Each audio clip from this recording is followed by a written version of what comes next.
Early in the morning, all the chief priests and the elders made their plans against Jesus to put him to death. They put him in chains, led him off, and handed him over to Pilate, the Roman governor. Jesus stood before Pilate, who questioned him. "Are you the king of the Jews?" he asked. "So you say," answered Jesus. But he said nothing in response to the accusations of the chief priests and elders. So Pilate said to him, "Don't you hear all these things they're accusing you of?" But Jesus refused to answer a single word, with the result that the governor was greatly surprised. At every Passover festival, the Roman governor was in the habit of setting free any one prisoner that the crowd asked for. At that time, there was a well-known prisoner named Barabbas. So when the crowd gathered, Pilate asked them, "Which one do you want me to set free for you? Barabbas or Jesus called the Messiah?" He knew very well that the Jewish authorities had handed Jesus over to him because they were jealous. The chief priests and the elders persuaded the crowd to ask Pilate to set Barabbas free and have Jesus put to death. But Pilate asked the crowd, "Which one of these two do you want me to set free for you?" "Barabbas," they answered. "What then shall I do with Jesus called the Messiah?" Pilate asked them. "Crucify him," they all answered. But Pilate asked, "What crime has he committed?" Then they started shouting at the top of their voices, "Crucify him!" When Pilate saw that it was no use to go on, but that a riot might break out, he took some water, washed his hands in front of the crowd, and said, "I am not responsible for the death of this man.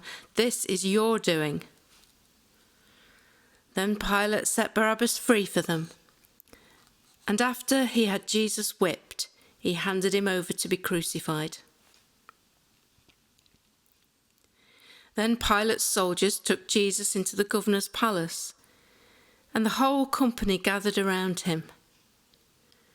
They stripped off his clothes and put a scarlet robe on him.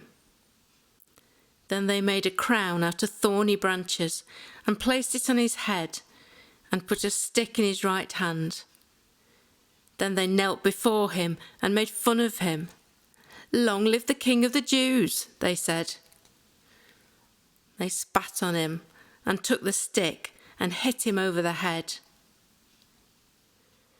When they'd finished making fun of him, they took the robe off and put his own clothes back on him. Then they led him out to crucify him.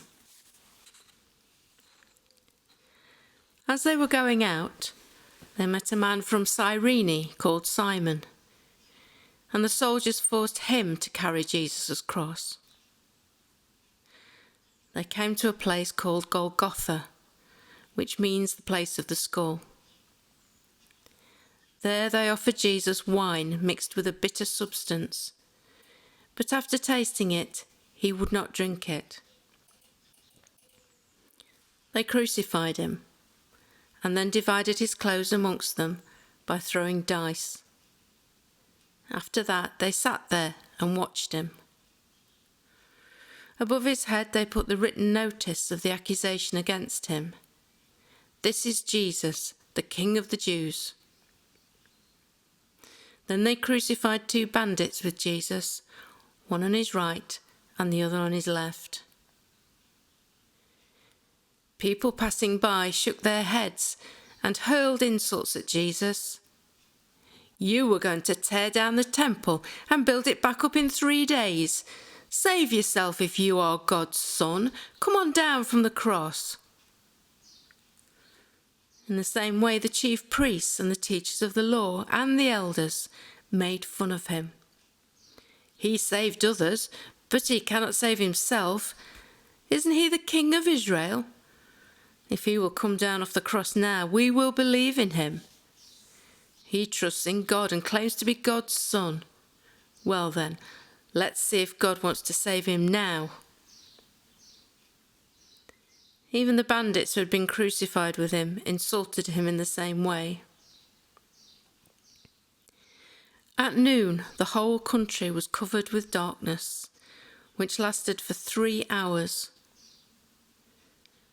At about 3 o'clock, Jesus cried out with a loud shout, "Eli, Eli, lema sabachthani," which means, my God, why have you forsaken me?" Some of the people standing there heard him and said, "He's calling for Elijah."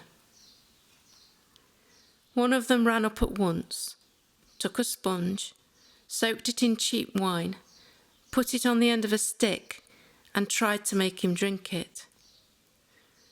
But the others said, "Wait, let us see if Elijah is coming to save him." But then Jesus again gave a loud cry, and he died.